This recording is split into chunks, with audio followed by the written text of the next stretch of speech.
Hi friends, welcome to my YouTube channel. ಇವತ್ತಿನ ವಿಡಿಯೋದಲ್ಲಿ ಬೆಳಗಿನ ಬ್ರೇಕ್ಫಾಸ್ಟ್ಗೆ ಹೆಲ್ದಿ ಹಾಗೂ ಟೇಸ್ಟಿಯಾಗಿರುವಂತಹ ರಾಗಿ ದೋಸೆ ರೆಸಿಪಿನ ಶೇರ್ ಮಾಡ್ತಾ ಇದ್ದೀನಿ. ಈ ರಾಗಿ ದೋಸೆ ರೆಸಿಪಿ ತುಂಬಾ ಕ್ರಿಸ್ಪಿ ಆಗಿರುತ್ತೆ. ಅಷ್ಟೇ ಅಲ್ಲದೆ ಆರೋಗ್ಯಕ್ಕೂ ಕೂಡ ತುಂಬಾ ಒಳ್ಳೆಯದು. ಬನ್ನಿ ಈ ಹೆಲ್ದಿ ಹಾಗೂ ಟೇಸ್ಟಿಯಾಗಿರುವಂತಹ ಬ್ರೇಕ್ಫಾಸ್ಟ್ನ ಒಂದು 10 ನಿಮಿಷದಲ್ಲಿ ಯಾವ ರೀತಿ ಮಾಡ್ಕೊಳ್ಳೋದು ಅಂತ ನೋಡೋಣ. ಈ ರಾಗಿ ದೋಸೆನ ಮಾಡಲಿಕ್ಕೆ ನಾನಿಲ್ಲಿ ಮೊದಲು ಒಂದು ಮಿಕ್ಸಿಂಗ್ ಬೌಲ್ ತೊಗೊಂಡಿದ್ದೀನಿ. ಮಿಕ್ಸಿಂಗ್ ಬೌಲ್ಗೆ ನಾವು ನಾರ್ಮಲ್ ಆಗಿ ಮುದ್ದೆ ಮಾಡಲಿಕ್ಕೆ ಬಳಸುವಂತಹ 1 ಕಪ್ನಷ್ಟು ರಾಗಿ ಹಿಟ್ಟನ್ನು ಬೌಲ್ಗೆ ಸೇರಿಸ್ಕೊಳ್ತಾ ಇದ್ದೀನಿ. ನಂತರ ಇದಕ್ಕೆ ಅರ್ಧ ಕಪ್ ಆಗುವಷ್ಟು ನಾನಿಲ್ಲಿ ಮೀಡಿಯಮ್ ರವೆನ ಸೇರಿಸ್ಕೊಳ್ತಾ ಇದ್ದೀನಿ, ಅಂದರೆ ಉಪ್ಪಿಟ್ಟು ರವೆ. ನಂತರ ನಾನಿಲ್ಲಿ ಅದೇ ಕಪ್ಪಲ್ಲಿ 1/4 ಕಪ್ ಆಗುವಷ್ಟು ಅಕ್ಕಿ ಹಿಟ್ಟನ್ನ ಸೇರಿಸ್ಕೊಳ್ತಾ ಇದ್ದೀನಿ. ಅಕ್ಕಿ ಹಿಟ್ಟನ್ನ ಸೇರಿಸೋದ್ರಿಂದ ದೋಸೆ ಅನ್ನೋದು ಕ್ರಿಸ್ಪಿಯಾಗಿ ಬರುತ್ತೆ. ನಂತರ ರುಚಿಗೆ ತಕ್ಕಷ್ಟು ಉಪ್ಪನ್ನು ಸೇರಿಸಿ 1 ಕಪ್ನಷ್ಟು ನೀರನ್ನು ಸೇರಿಸ್ಕೊಂಡು ಇದನ್ನು ಮಿಕ್ಸ್ ಮಾಡ್ಕೊಳ್ತಾ ಇದ್ದೀನಿ. ಈಗ ಇದು ಗಟ್ಟಿಯಾಗಿದೆ. ಇದಕ್ಕೆ ಇನ್ನೂ 1 ಕಪ್ನಷ್ಟು ನೀರನ್ನು ಸೇರಿಸಿ ಮಿಕ್ಸ್ ಮಾಡಿಕೊಂಡು ಒಂದು 10 ನಿಮಿಷಗಳ ಕಾಲ ಇದನ್ನು ಚೆನ್ನಾಗಿ ನೆನೆಯಲಿಕ್ಕಿಡೋಣ.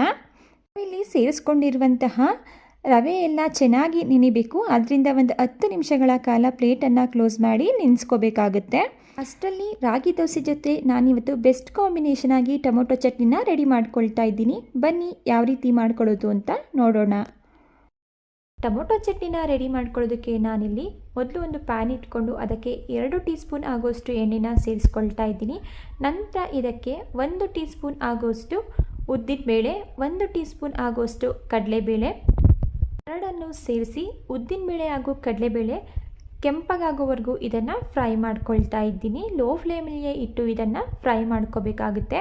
ಉದ್ದಿನಬೇಳೆ ಹಾಗೂ ಕಡಲೆಬೇಳೆ ಕಲರ್ ಚೇಂಜ್ ಆಗಿದ ನಂತರ ಇದಕ್ಕೆ ಅರ್ಧ ಇಂಚಷ್ಟು ಶುಂಠಿ, 5 ಎಸಳಷ್ಟು ಬೆಳ್ಳುಳ್ಳಿ, 2 ಬ್ಯಾಡಗೆ ಮೆಣಸಿನ್ಕಾಯಿ, ಖಾರಕ್ಕೆ 1 ಗುಂಟೂರು ಮೆಣಸಿನ್ಕಾಯಿ, ಸ್ವಲ್ಪ ಕರಿಬೇವಿನ ಸೊಪ್ಪು ಇಷ್ಟನ್ನು ಸೇರಿಸಿ ಶುಂಠಿಲಿರುವಂತಹ ಹಸಿ ಸ್ಮೆಲ್ಲೆಲ್ಲ ಹೋಗೋವರೆಗೂ ಎಣ್ಣೆಯಲ್ಲಿ ಒಂದು 2 ನಿಮಿಷ ಲೋ ಫ್ಲೇಮಲ್ಲಿಯೇ ಚೆನ್ನಾಗಿ ಇದನ್ನು ಫ್ರೈ ಮಾಡ್ಕೊಳ್ಳೋಣ. ನಂತರ ಇದಕ್ಕೆ ಕಟ್ ಮಾಡಿ ಇಟ್ಕೊಂಡಿರುವಂತಹ 2 ಮೀಡಿಯಮ್ ಸೈಜ್ ಟೊಮೊಟೊನ ಸೇರಿಸ್ಕೊಂಡು ಇದ್ರ ಜೊತೆಗೆ ರುಚಿಗೆ ತಕ್ಕಷ್ಟು ಉಪ್ಪು ಹಾಗೆ ಸಣ್ಣ ಪೀಸಷ್ಟು ಹುಣಸೆಹಣ್ಣನ್ನು ನಾನಿಲ್ಲಿ ಸೇರಿಸ್ಕೊಳ್ತಾ ಇದ್ದೀನಿ. ಒಂದು ಚಿಕ್ಕ ಪೀಸ್ ತಗೊಂಡ್ರೆ ಸಾಕು. ಇದನ್ನೆಲ್ಲ ಸೇರಿಸಿದ ನಂತರ ಮೀಡಿಯಮ್ ಫ್ಲೇಮಲ್ಲಿಟ್ಟು ಟೊಮೊಟೊ ಕಂಪ್ಲೀಟಾಗಿ ಸಾಫ್ಟ್ ಆಗಬೇಕು. ಅಲ್ಲಿವರೆಗೂ ಒಂದು ಲಿಡ್ಡನ್ನು ಕ್ಲೋಸ್ ಮಾಡಿ ಮಧ್ಯಮದಲ್ಲಿ ತಿರುಗಿಸ್ಕೊಂಡು ಟೊಮೊಟೊನ ಚೆನ್ನಾಗಿ ಫ್ರೈ ಮಾಡ್ಕೊಳ್ತಾ ಇದ್ದೀನಿ. ಈಗ ನೀವೆಲ್ಲಿ ನೋಡ್ಬೋದು ಟೊಮೊಟೊ ಕೂಡ ಬೆಂದು ಸಾಫ್ಟ್ ಆಗಿದೆ.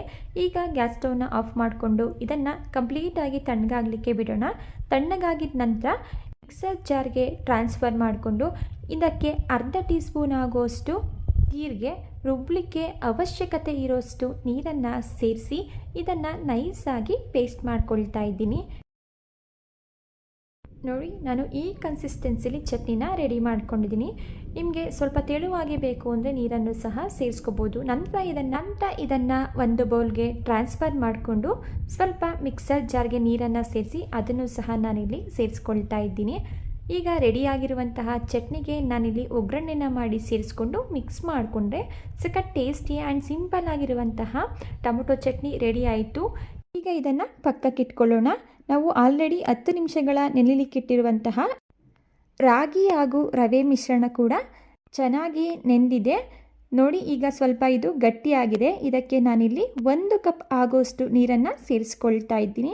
1 ಅಥವಾ 1.5 ಕಪ್ನಷ್ಟು ನೀರನ್ನು ಸೇರಿಸ್ಕೋಬೇಕಾಗುತ್ತೆ. ನಾನಿಲ್ಲಿ 1 ಕಪ್ ಆಗೋಷ್ಟು ನೀರನ್ನು ಸೇರಿಸ್ಕೊಂಡಿದ್ದೀನಿ. ನೋಡಿ, ಕನ್ಸಿಸ್ಟೆನ್ಸಿ ಅನ್ನೋದು ಈ ರೀತಿ ನೀರು ರೀತಿ ಇರಬೇಕು.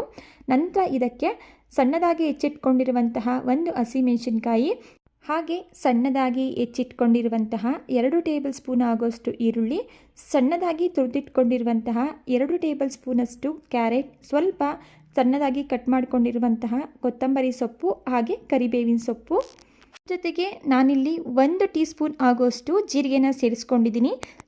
ಜೀರಿಗೆನ ಸೇರಿಸ್ಕೊಳ್ಳುವಂತಹ ವಿಡಿಯೋ ಇಲ್ಲಿ ಸ್ಕಿಪ್ ಆಗಿಬಿಟ್ಟಿದೆ. ದಯವಿಟ್ಟು 1 ಟೀ ಸ್ಪೂನ್ ಆಗೋಷ್ಟು ಜೀರಿಗೆನ ಮಿಸ್ ಮಾಡದೆ ಸೇರಿಸ್ಕೊಳ್ಳಿ.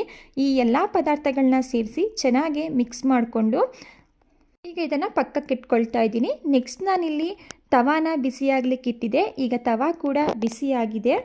ಮೀಡಿಯಂ ಫ್ಲೇಮಲ್ಲಿಟ್ಟು ತವಾನ ನಾನಿಲ್ಲಿ ಬಿಸಿ ಮಾಡ್ಕೊಂಡಿದ್ದೀನಿ.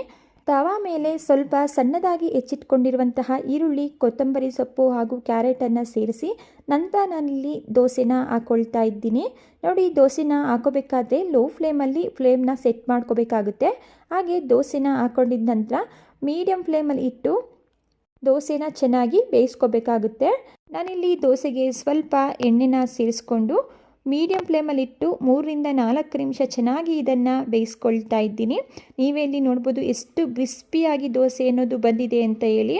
ಬೈ ಮಿಸ್ ದೋಸೆ ಏನಾದ್ರು ಈ ರೀತಿ ಬರ್ತಾ ಇಲ್ಲ ಅಂತ ಹೇಳಿದ್ರೆ ಸ್ವಲ್ಪ ನೀರನ್ನು ಸೇರಿಸಿ ಕನ್ಸಿಸ್ಟೆನ್ಸಿನ ಅಡ್ಜಸ್ಟ್ ಮಾಡಿಕೊಂಡು ದೋಸೆನ ಹಾಕೋಬೇಕಾಗುತ್ತೆ.